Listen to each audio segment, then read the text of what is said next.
अदालत की प्रोसीडिंग के अंदर पाकिस्तान की सबसे बड़ी अदालत के सबसे बड़े जज के सामने पाकिस्तान की सबसे बड़ी सियासी जमात के चेयरमैन बैरिस्टर गौर कहते हैं कि जज साहब, मेरे घर पे वीगो डालों वालों ने हमला कर दिया, मेरे बच्चों को ज़दोकोब किया, फाइलें उठा के। जज कहते हैं रुक जाओ रुक जाओ रुक जाओ, मत बात करो। वो फिर भी नहीं रुकता तो जज अदालत की कवरेज को रोक देता, कैमरे बंद कर देता। इसलिए वीगो डालों में जाने वालों से पाकिस्तान का सबसे बड़ा जज भी डरता है कि कहीं बैरिस्टर गौर उनका नाम ना ले।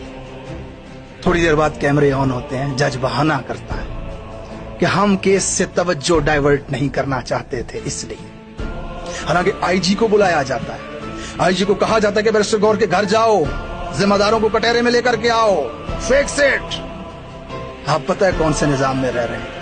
खुदा की कसम चैलेंज करके कहता हूं मैं, पाकिस्तान का सबसे बड़ा जज पाकिस्तान के सबसे बड़े पुलिस अफसर को कहता है जाओ बैरिस्टर गौर के घर पे हमला करने वालों को लेकर के आओ। गारंटी करके कहता हूं मैं, एक भी नहीं पकड़ा जाएगा, एक भी नहीं पकड़ा जाएगा, किसी की गिरफ्तारी नहीं डाली जाएगी। ये आपका निजाम है, इस निजाम के अंदर आप बच्चे पैदा कर रहे हैं। अदालत के अंदर पाकिस्तान की सबसे बड़ी जमात अपने लिए इंसाफ मांगने जाती है और दूसरी तरफ उसी जमात के लोगों को मास्क पहने हुए लोग आज की तारीख में जबरदस्ती अगवा करके गाड़ियों में लेकर के जा रहे होते हैं। आज की तारीख में मास्क पहने हुए लोगों पीटीआई के लोगों से टिकट छीनते हुए भागते नजर आते हैं। आज की तारीख में आरोज अपने दफ्तर बंद करके भाग जाते हैं कि पीटीआई के टिकट ना लेने पड़े हमें। आज की तारीख में आरोज के दफ्तर के सामने पुलिस खड़ी जबरदस्ती पीटीआई के कारकुनों को, पीटीआई के नुमाइंदगान को रोकती है कि अपने टिकट्स ना जमा करवा ले। ये तमाशा बरखना नंगा नाच इस निजाम का 26 करोड़ आवाम देख रही है। आप हारे नहीं है, इस फैसले से आपका कुछ नहीं बिगड़ा। ये निजाम आपके सामने नंगा हो।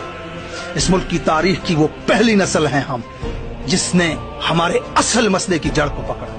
सारी जिंदगी नाली सड़क पुली के लिए वोट दिए हम, सारी जिंदगी रोजगार सड़क के लिए वोट देते रहे। आज पहली मर्तबा आप तैयार हुए हैं इस बोसीदा निजाम के खिलाफ वोट देने के लिए, रूल ऑफ लॉ कॉन्स्टिट्यूशन आइन के लिए वोट देने के लिए। तो ये तो खुशी की बात है कि आपको आपका असल मसला पता चला है कि बंद कमरे की ताकतें कैसे इस मुल्क को यरगमाल बनाती है। किस तरह मास्क पहने हुए वीगो डालों में बैठे चंद बदमाश इस मुल्क के सबसे बड़े जज से भी ज्यादा ताकतवर।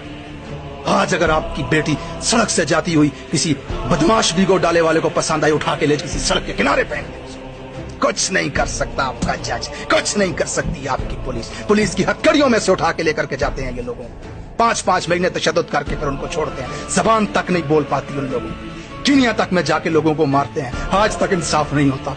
मुल्क के सबका वजीर आजम पे गोलियां चलाते हैं, ये एफआईआर तक नहीं करवा सकता। भाई ये निजाम है। आपके बल्ला लेने के फैसले से हम ना उम्मीद होंगे? हमें कोई ना उम्मीद ही नहीं है। इमरान खान आज जेल में है, इख्तिदार में नहीं है। सड़कों पे खंदकें खोद रहे हो, मास्क पहन के लोगों को अगवा कर रहे हो, कागजात नामजदगियां छीन रहे हो, यूं चला रहे हो मुल्क को। बंदा तो अपनी मर्जी का बिठाया हुआ है ना तुमने काकड़, कल तुम किसी और को लाके बिठा दोगे। इमरान इख्तिदार में नहीं होगा तो क्या हो जाएगा? ये जदोजहद आजादी की जंग हमेशा जारी रहेगी जब तक हम इस मुल्क को हकीकी तौर पे आजाद नहीं करवा लें। कोई अफसोस नहीं है, कोई परेशानी की बात नहीं है। डटे रहें, अपने लीडर की उस बात को याद रखें, आपने घबराना नहीं।